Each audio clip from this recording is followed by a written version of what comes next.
So last week we talked about the theoretical aspect of prevention strategies, and I'm gonna read some of it, and we're gonna move right along into the main meal of the day. It says relapse prevention strategies can help clients become aware of how to avoid or overcome specific triggers for substance use in their lives. These strategies are developed during drug and alcohol rehabilitation programs, and clients continue to use them at home. It's even a good idea for clients to share their relapse prevention strategies with their loved ones to get additional assistance. Relapse prevention strategies that are truly effective have been created with honesty and specific details and are carried out with dedication with a realistic approach. And so some of the things that we talked about last week was triggers for relapse, and some of those was emotional factors that play a significant role. People in a situation that reminds clients of using can trigger cravings. And then we went on to potential signs of relapse.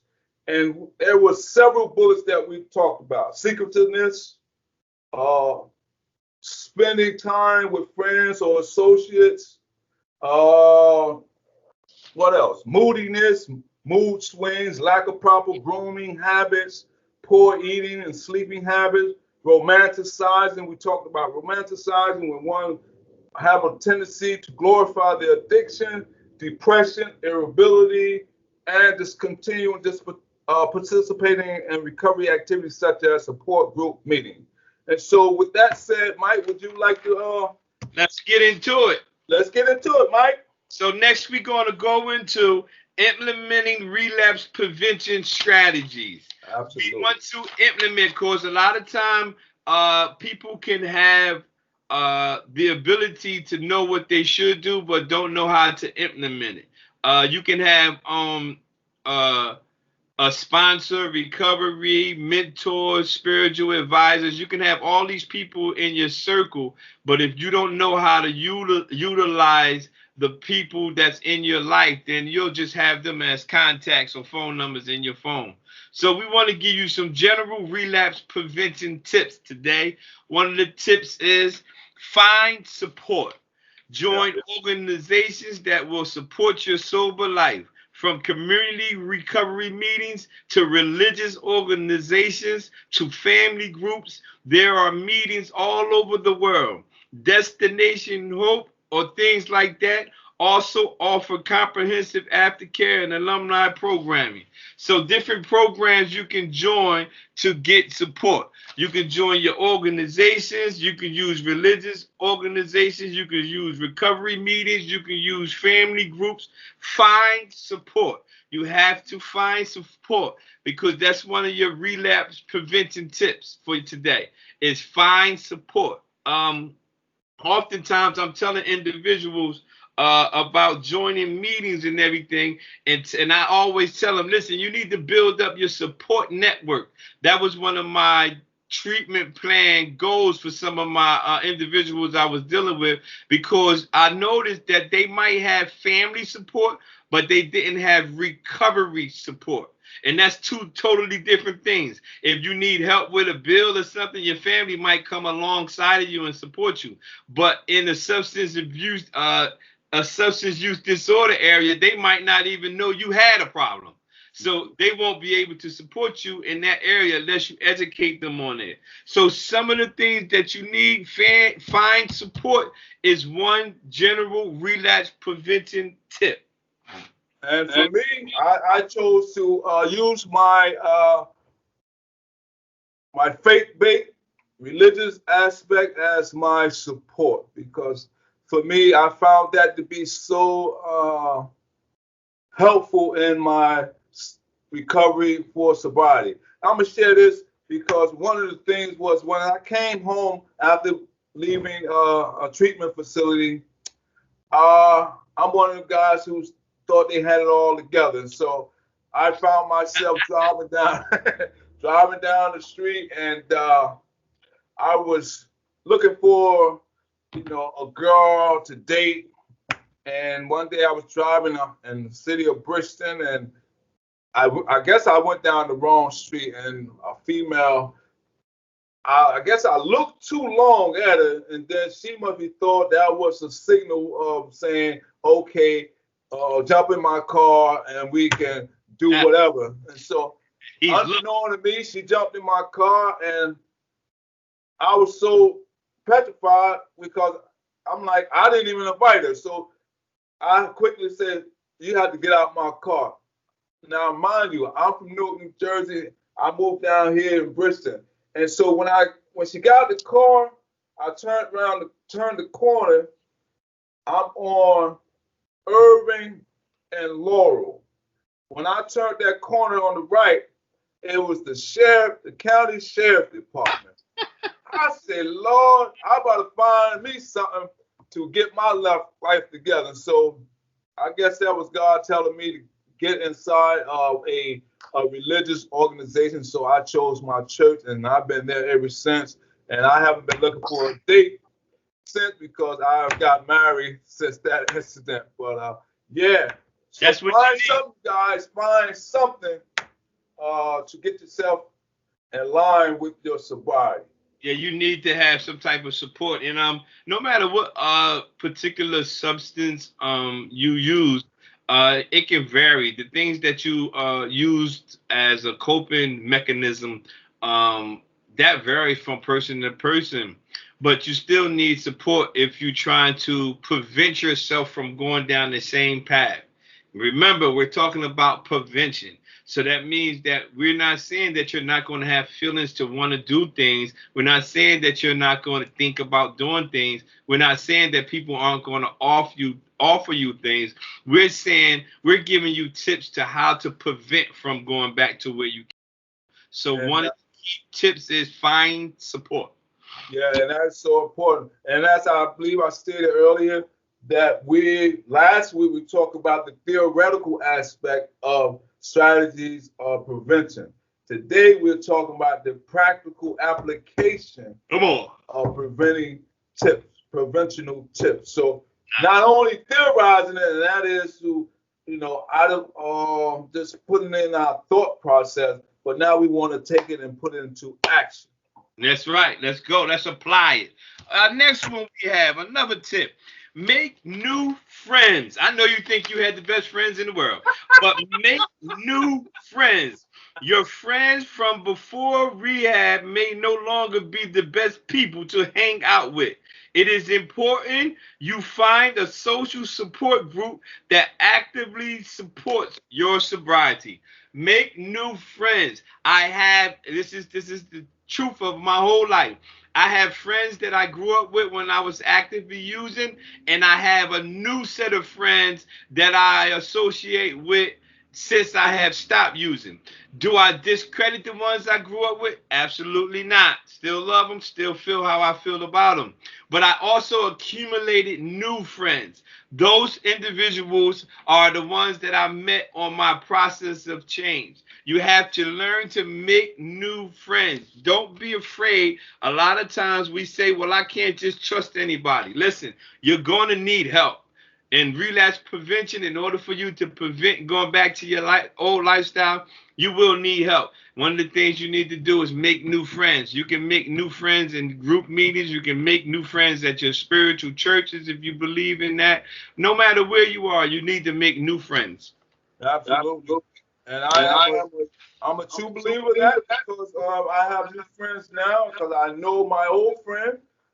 Some of them is basically doing the same behaviors as we were doing before. And I choose not to associate myself in depth with them. They still are my friends. I still know them, and I still care for their well-being. However, I have chosen some new friends that when we do go out and eat and stuff, when they ask you, what are you drinking? It don't be Hennessy or none of that stuff. It will be a nice cold glass of water, or, me, myself, I like drinking sweet tea. So I drink that as well. But choose some new friends, Mike. You make that very eloquently stated. And so, You need new friends. You have to have new friends. And again, it's not to discredit the friends that you had growing up. It's just that when you're going through the process of change, you have to change everything. It's not just about taking the substance out of your body. It's about overall change. You have to change everything. Everything has to change. And it's okay. You just take your time. It ain't like you got to get 10 new friends. You can get a couple. And, it'll help you on the path of your journey, man. My whole Rolodex, if you will, and my phone, my contacts. When I go through it and I see all the names of people that I have in there, they are all people that I made recently, friends I made, like recent friendships. So just make new friends. That's one of the general relapse prevention tips. First one is find support. Second one is make new friends. oh, may I add this, Mike? Because I know we living in the age of social media, and me myself, I'm on Facebook, like so many other people, but a lot of times I choose not to invite certain friends on my social media page for the simple fact if I know they're in the same behaviors or placing certain things on their social media page, I will not accept that because I don't want that to be a reminder or a bad connotation of my association. Yeah, However, I still accept them as my friends. I want the best for them, but I would not. So be mindful of who you are. I'm not telling you who to select, but I'm asking you or suggesting or encouraging you when you're selecting people on your Facebook page or Instagram page or whatever other page they have out there, choose your friends wisely. Yeah, also to be on so we're in the age of where social media thing, and I use it as well. But I remember I was signing up for something, and this was the opportunity that I was getting to build a friendship with a different organization, and they had made this statement before they allowed me to be a part of their organization.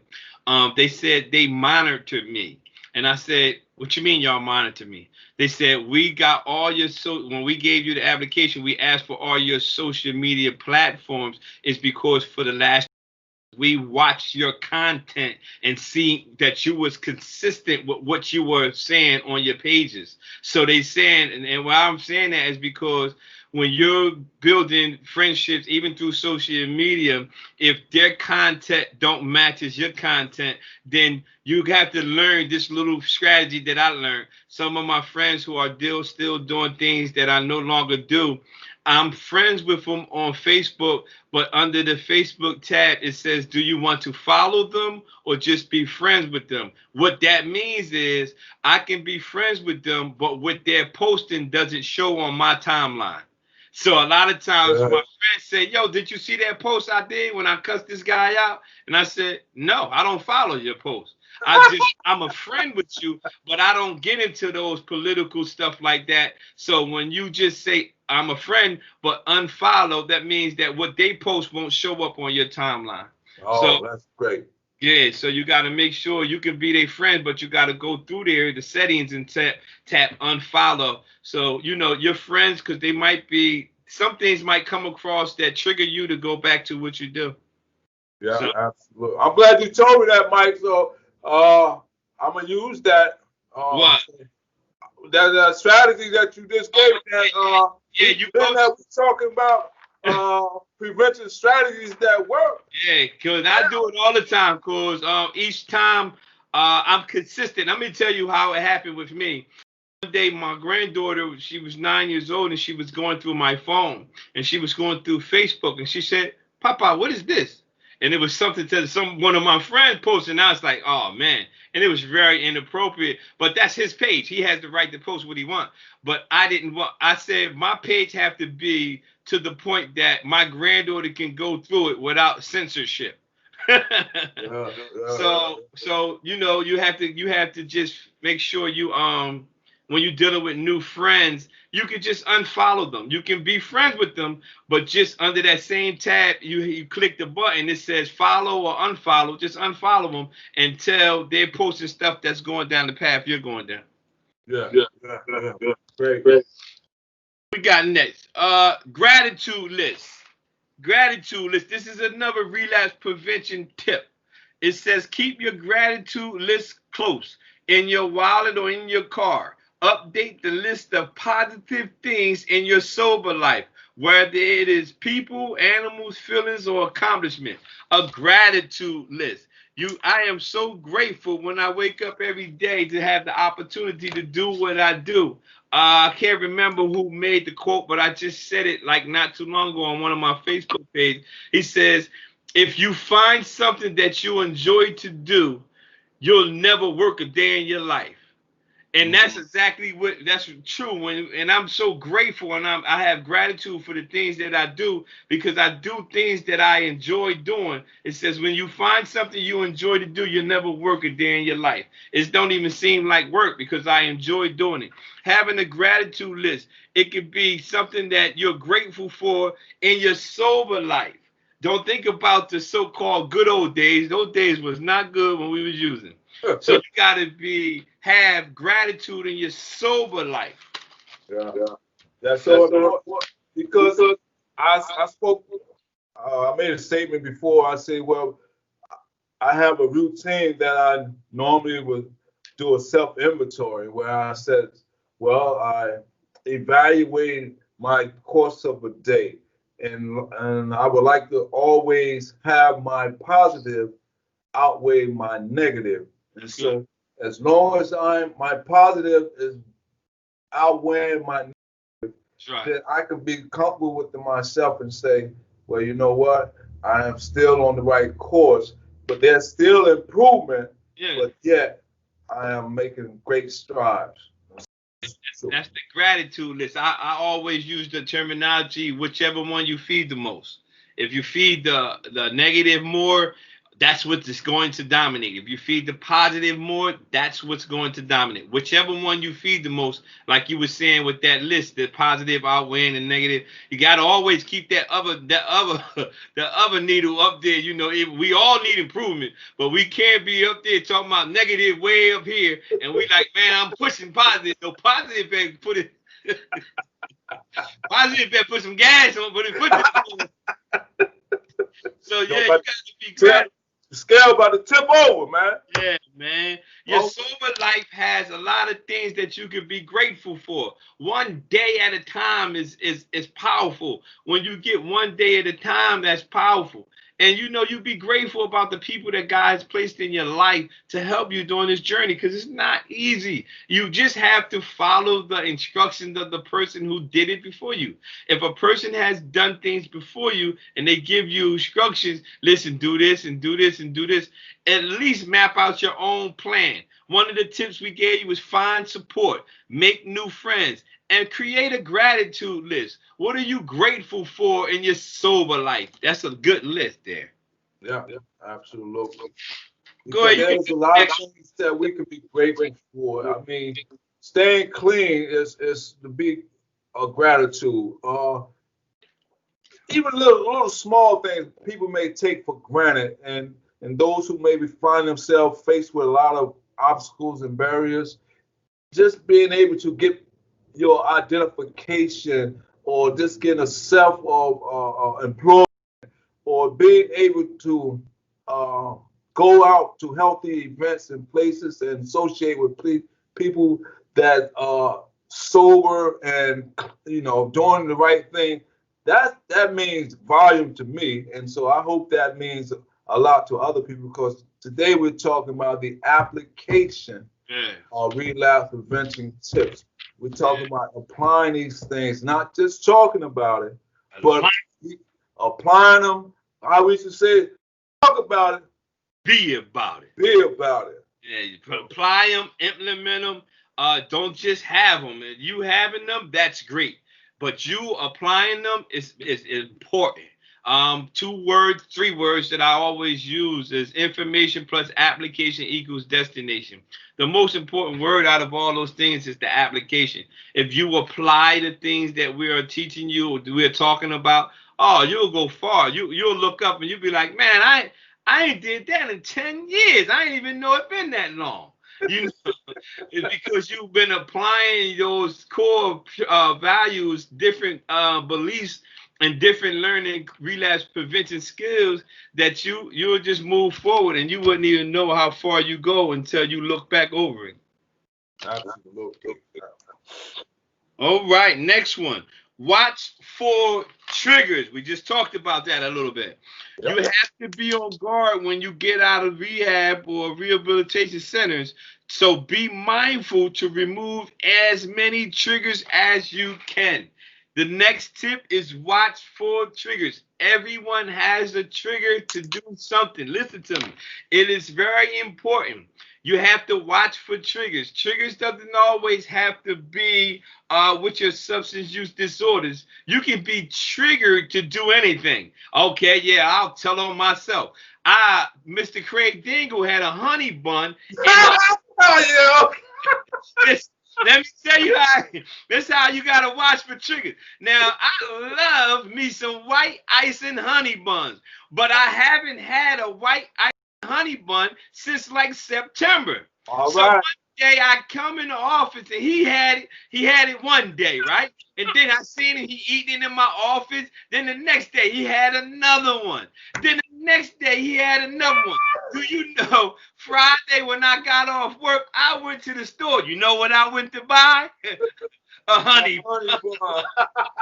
With the white icing. With the white icing. How did that happen? Because I wasn't watching for the trigger.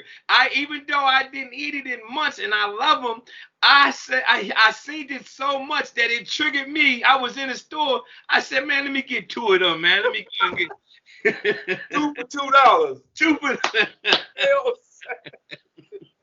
You're right, man. Them things can trigger a lot of things, and Mike is so true about triggers. Even though that I'm removed from treatment, therapeutic community, but I'm still on the watch, on the lookout for certain triggers that will trip me up, get me back into a funk of my stinking thinking. And that's one of the words we used to use, stinking thinking. And that is basically distorted thoughts, manipulation, or being conniving and trying to trick somebody out because my thought pattern is not intact. So be mindful of certain triggers as well. And Mike, I'm apologize opening to you, man. I didn't mean to trip you up with that honey bun.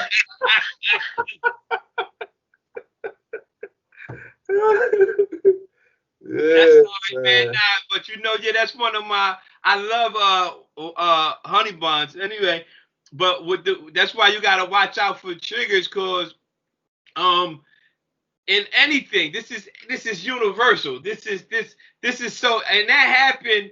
But that's a proof that with addiction, it can happen easily, just like that.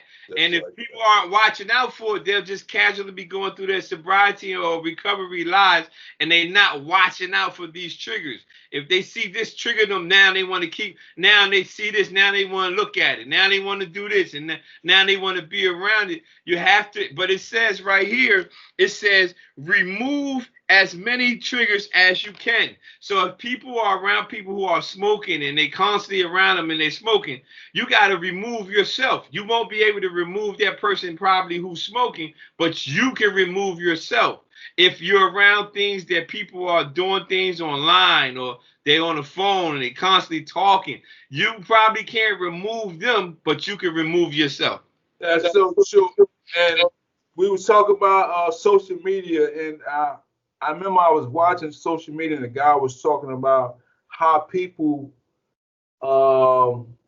get so upset about whether or not they got 100 likes and the other person got 3 likes, and you know, all this type of behavior. You know, you have to be mindful of those triggers because you know, your anger and your emotion can set you off to whereas you might want to become depressed or become irritable. And from that, it may trigger you to say, man, you know what? You might get what they call the efforts and go into a funk mode. And we don't want, you know, I know I don't want, and I'm quite sure Mike don't want for all of us, because that's why we're talking about keeping ourselves aware Yeah. of things that can trip us up. And so these are some of the strategy tips that we're talking about today. Yeah, that's a good one. We got so far we gave you some relapse prevention tips, and they were find support, Yep, make new friends, yep, create a gratitude list, and yep. watch for triggers. Watch for triggers. Now, the next one we have on our list is very important. Is stay healthy. Stay healthy. Stay healthy. One of the things that we do in we're coming out of the uh, substance use actively using is we be actively using, and when we get clean and we pop up and get a cold, one of the statements that always amaze me is, man, I ain't had a cold. Yeah. But actually, oh, you had a cold. You were just so dedicated to using that you disregarded going to the doctor. Woo, boy. That's a rough one there, Mike. So we say, oh, I ain't been sick in a long time. No, actually, you had the flu, you had the cold, you had this. But when you actively using, all that stuff go to the black bottom of the pit. Like, I'm not going to no doctor. That's too much time. I could be getting high. So now, when you stop using, you got to stay healthy. We all feel better after 8 hours of sleep. Treat your body right when you're in recovery, from sleeping enough to exercising. It don't have to be extreme workouts or nothing. Just go for a walk. If you like running, run. If you like riding a bike, ride a bike. But at least do something. The older I get, I don't do as much exercise as I used to when I was in my 20s and 30s. But I make it a priority to do something, is because our immune systems and all that stuff have to be intact. And sicknesses and stuff come our way, but we have to, for the most part, try to stay healthy. So when we're dealing with relapse prevention, staying healthy meaning get good exercise, get you some good sleep, and fresh the next day. And also, a lot of supplements is very good too, because a lot of times the vegetables and fruit that we eat, we can't get all the right nutrients and the proteins that we need. However, get the right vitamins, because I wasn't a big fan of it myself until I was enlightened about the importance of it. And also, I feel good about being able to go to my primary doctor and get regular checkups and going to the dentist and taking care of, my dentures. It ain't the best, but I'm proud of what I'm able to do, because it makes me feel good that I can get a good report, or I can have somebody to monitor my health system. Yeah, that's awesome, man. Let's go. Next one we got. Okay, we got stay busy. Stay busy. Stay busy. It says staying busy is a common element of successful recoveries and aftercare program. A few positive ways to occupy time: taking up a hobby, volunteering, or spending time with sober friends and family. Stay busy. Stay busy. Don't get too much idle time. I mean, don't exhaust yourself where you don't have enough energy to do anything. But try to stay busy in your sobriety life. Yeah, yeah, and that's so true, because I'm gonna share this again, and I said it before, but I always utilize one of my counselors. He said, if you ever notice that those who are in recovery is always busy, we always doing something. He said, because that takes our mind away from our addiction. Yeah. And so you may find some people, you say they work 1, 2 jobs. I heard somebody say they work 3 jobs at one time. Myself, I would work 3 jobs, but that's not, working is not part of our recovery. But this thing, having a constructive schedule, because a lot of times, a lot of us ain't used to structure. And so when we are in our addiction stage, there's no time for eating right. There's no time for sleeping right. And so I advise everyone to monitor their behavior and monitor their activity and stay busy. Stay busy. Once again, we are here at Capital Recovery Center. I am one of the Capital Center coaches, and that is on the other end. I'm Mike Wins, one of the Capital Recovery coaches. And you can reach out to us either by phone. We can be reached at 856-391-7449, or you can call us through our Cumberland Cares hotline, 1-800-236-2448. All right. Hey, Mike, I would have got the materials, man. Hey, don't check out meetings out Coffee and Conversation, 10 a.m. every Tuesday morning. And this meeting is all recovery, Thursday at 1 p.m. Thursday, 1 p.m., all recovery. And we have Coffee and Conversation every Tuesday at 10 a.m. Yeah. So we just want to say that as one of our other Capital Recovery coaches, she is not with us right now because she had to attend to some important meeting. Her name is Karen, and so if you're wondering why she's not here, she won't be here. She'll probably be here next week. Yeah. But we want to give a shout out to her, let her know that we're thinking about and all that good stuff. Next one we have. So far, we gave you some relapse prevention tips. I like to go over them and just give you the bullet of them. The first one was find support, make new friends, create a gratitude list, watch for triggers, stay healthy, stay busy, and now consider outpatient treatment. Wow. If you find yourself and you slip, relapse, whatever you want to call it, consider outpatient treatment.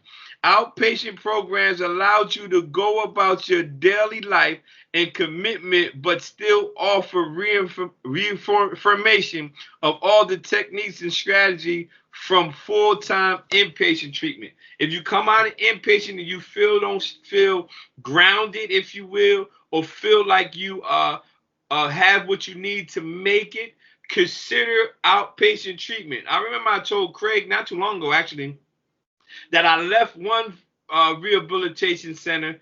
I was home and I was clean, but I did not feel as though I had what I need to sustain or maintain my recovery. So I went back into another program. I came from one, went into another. Why did I do that? Because I didn't feel grounded enough or that I had enough to maintain my sobriety. So considering outpatient treatment when you get out of inpatient is a good strategy or a relapse prevention plan. And don't feel slighted or less than if you have to go from one program to the next. If you have to hop from program to make it until you feel comfortable, then consider outpatient treatment after inpatient. That's so true. Me, myself, I went through a therapeutic community program. I did the 14 months orientation, main treatment, reentry, and I thought it was good. Once I got with the counselor, they told me, well, you got to go to continuum care. I said, well, I didn't think my addiction was that bad where I got to get some more. I got to go get some more treatment. And they say, yeah. And so at this time, I was in the Department of Correction, and I went to the assessment center up in North Jersey, and I did another continuum care outpatient. And then I went to the residential care talk. And then they did some more. I said, Lord, how much program I'm going to have to do? But it all worked out for my good, because even when I was dealing with parole, the parole counselor said, you know what? I need you to go to some NA and AA meetings. Yeah. And you know what? I love group meetings because just like we sharing today, it helps you keep grounded, and it keeps you thinking about that you're not in it alone. That's right. And there's some other people that's going through with you, and that this is well, I'm hoping that I can help someone. Other people, Mike, when he shared, he helping me, and it's like bouncing off one another, bouncing off what they say, iron shopping iron, all day long, men shopping men. Yeah. And so we like to encourage one another to consider outpatient treatment. Next one we got, let's go down the list. We have consider educating yourself. This is another one. These are relapse prevention tips. Education not only challenges you and allows you to learn new things, it can also advance your career and financial situation. Okay. That's right. That's right. I'm in that zone right now because I'm trying to educate myself in so many different areas. I have actually a plan. This particular plan that I have in place in my life right now, I have 3 different things that I'm studying on the path because I want to not only improve or advance my career, but I also want to advance my financial situation. In order for me to advance in those areas, or you as well, you have to consider educating yourself. No matter how old you are, you could always consider to educate yourself. Mm-hmm. Just like myself, I graduated from school in '83, and then I went back to college later on years. I'm not gonna tell you my age, but many years ago, I went back to school, and I got to further my education. And someone was saying, "Oh, you're not gonna get a job in this field and that field, so don't let nobody discourage you, because just like me and Mike, we was in the same shoes that you may be in, and we took the opportunity to educate ourselves or get some further education of learning. Now look where we at. We are Capital Recovery Center coaches. That's right. Consider educating yourself and working on some things. And so don't never stop and don't give up. Be encouraged that if we can do it, you guys can do it as well. Absolutely. Never give up. Consider educating yourself.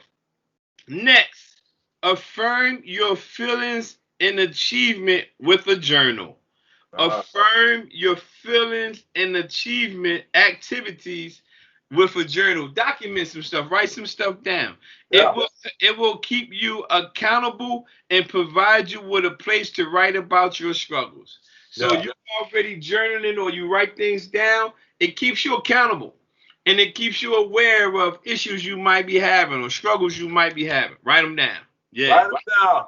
See, I went and got my little black book today. I felt like writing a few thoughts. And and so I figured, I said, well, let me write some of these thoughts down, because when I look back on them, maybe 6 months from now or a year from now, I want to see how further I have grown in my journey.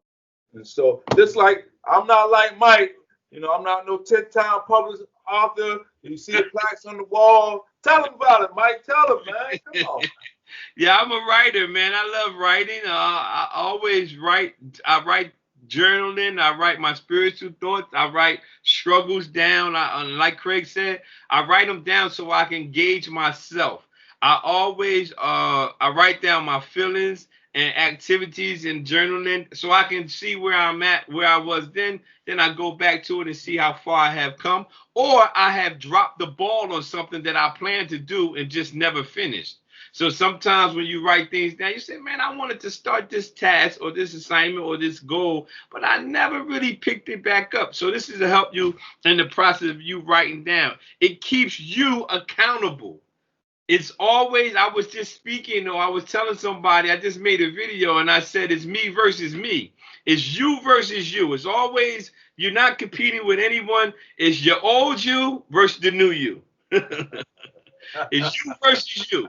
You can either let the old you guide you or you can let the new you guide you. But it would always be you versus you. So when you're writing things down, holding yourself accountable, writing about your struggles and things like that. I was just talking to one of my friends and he says he made the statement that he can't do something. He said that I've been trying to overcome this substance use disorder, but I can't do it. And I said, that's what he said. What am I doing wrong? I said, you keep trying to beat something that you can't. You just have to surrender to the fact that that thing it'll beat you down. The only thing you can do is surrender. If you keep trying to fight it, you can't beat it. You have to remember it's you versus you. Just surrender and say, I can't do it. It's over. You keep trying to beat it. So anytime you having feelings and activities, you can hold yourself accountable by journaling, writing it down. Yeah. And let's see what we got. We might get one more in. What time is it? Well, we got a little time. Let's see. The next one is be reasonable with your goals. Recovery is a journey. So be reasonable with your expectations you set for yourself. Be reasonable with your goals. Don't set some type of goal. You know, I'm going to be on the moon by next month. Next month, I'm be on the moon, be chilling up there with the astronaut. Listen, be reasonable. Set some realistic goals. They have the acronym SMART: specific, measurable, attainable, realistic, and timely. Realistic and timely. You got to be reasonable. They got to be realistic. Don't try to be making up some stuff that you know you can't perform in a short period of time. Recovery is a journey. It is a journey. It's not a one-time event. It's a journey. You're going to have ups. You're going to have downs. You're going to feel like doing it. You're not going to feel like doing it. You're going to have thoughts. You're going to have bad thoughts. You're going to have good thoughts. It's a journey. Take your time. Remember, be reasonable with your goal. And more importantly, remember that recovery is a journey. It is something that will take a period of time. Absolutely. You know, a guy asked me the other day, say, man, how you doing? I said, I'm taking it one day at a time. He said, well, that's the only way you can take it is one day at a time. You can't take 2 days at a time. You can't take 3. You can't take 5. One day at a time. Be reasonable. You know, they say the race is not to the swift, but those who endure to the end. And so if you ever remember that race, that cartoon between the hare and the turtle and all that good stuff, and how the hare, he went through all these shortcuts and back roads. And I was in elementary school, and a teacher asked me, he said, where's the quickest point from one point to the other? And we was trying to figure it out. We were saying, well, you know, go over the hill, over the mountain, underneath the tunnel. He said, no. The quickest point from one point to the other is a straight line. Straight line. So we want you guys to go on the straight line and stay on the path of straight and narrow. Yeah. And, hey. Journey. It's a journey. It's a journey. That's right. You keep deviating the journey, but when you on this particular journey, and my motto is anywhere but backwards. If you keep, I noticed as I kept going back, I was prolonging the journey that I still had to take. So every time I went back, the journey wasn't going to change. I just was putting myself farther back on the journey. I didn't know that then. I know it now. But every time I went back, the journey did not change. It was like it wasn't like, okay, since I went back, this journey gonna be over for me. No, you just gotta stay going forward. Remember that recovery is a journey.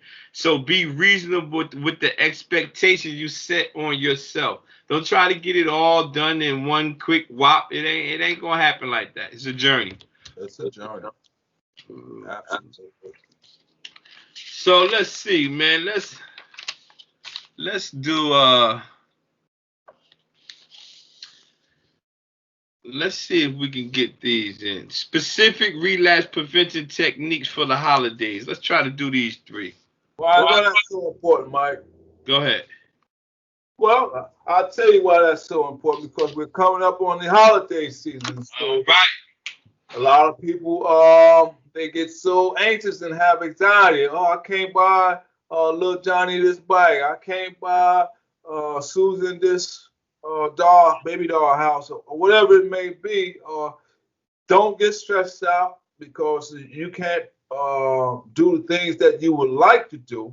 Yeah. Because when you start beating yourself up and beating yourself down, you become frustrated, and we don't want you to become frustrated, especially when you are in recovery. Yeah. You want to stay calm, relax, and if you can't do it this year, prayerfully you'll be able to do it next year when things get better. Just sometimes just being present during the holidays and not actively using it's a gift in itself. So even though you can't provide for somebody financially during the holidays, your presence alone will be a gift to some of the loved ones in your life.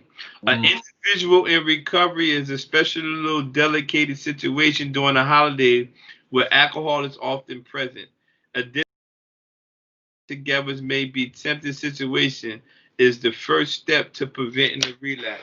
So you got to worry about the surroundings that you're going into. Your family dynamics, you can't control them, except the things you cannot change, the character change, the things that can, and the wisdom and the difference. So when you come into family settings and they often drinking and often using drugs, you can't control them, especially if it ain't your house. Yeah. So don't get beat, like try to tell everybody, hey, put that down. I'm in recovery. You know, don't run around the house like on the holidays, because just take it easy and accept the things you cannot change. And if you feel tempted and triggered, just you have to leave yourself, remove yourself from that surrounding. Yeah, especially like Tuesday we was having coffee and conversation, and the articles we was reading say Uncle Robert. Yeah. He liked to pour alcohol into the eggnog and all that. Yeah. So, if you got an Uncle Robert in your family who like to pour alcoholic beverages inside the eggnog, don't drink the eggnog that Uncle Robert, that that Uncle Robert gonna put something there. Oh, yeah. Another drink. Yeah. Within the house. Walk around with a water bottle. That's right.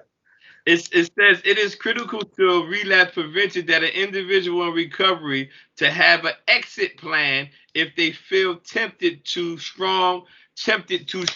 Have an exit plan if you feel tempted too strong during the holidays. If you're around individuals, family members, or friends, or at a party or whatever during the holidays and you feel tempted too strong, then you have to have an exit plan. Don't create the exit plan when you get there.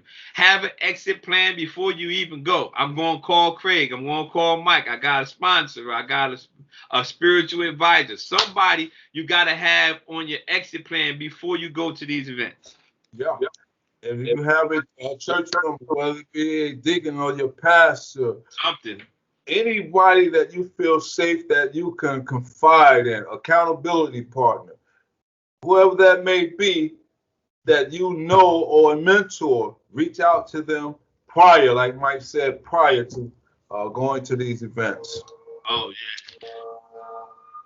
Let's see. Let's get this last one then. It says it is also available to have supportive friends or sponsors on standby to call when you urge drink arises. Having a friend who already has been through such stressful situation have proven to be a successful tactic. Oh my goodness, man. I was just talking about this to somebody. I says having someone that already did what you did on your phone, in your contacts or near you is one of the greatest tactics you can use against your substance use disorder, because you have somebody that has done it. They already did what you're trying to do. So who else better to listen to than you? You got to remember, you got to have advice from people who have already accomplished it and have them on standby. Don't wait till it's okay to call when you make a slip or relapse. However, if you had the number to call them then, you could have called before. Mm-hmm. And we're talking about implementing relapse prevention strategy. Is you being proactive. I'm thinking about using. Call your coach, call your sponsor, call your spiritual advisor, call someone. I'm thinking about doing this. Call them, do it, and then call them. Yeah, that happens a lot, but also they're in your life for you to implement these relapse prevention strategies. And if you think you're going to an over hostile environment or environment that you feel that is too strong for you to maintain or sustain or overcome these cravings or triggers, hey man, refrain from it, man. Just don't go. You Just know? don't go. Yeah, it's okay, man. It's all right. It's Yeah. okay not to be participating in stuff like that when you feel a strong urge. If you feel a strong urge to go back, nothing's worse than going. Nothing is worth going back to where you came from. Yeah. Yeah, because a lot of times we think we got to make all the occasion, all the celebration, all the events. Oh, why so and so ain't show up? Oh, why he ain't here? Why? Listen, because I know me better than anybody know me, and so therefore, if I feel have an inclination, just a small inclination that this gonna pull me back Yeah. into the old grimy, slimy Craig that I used to be, I don't want to revisit that guy.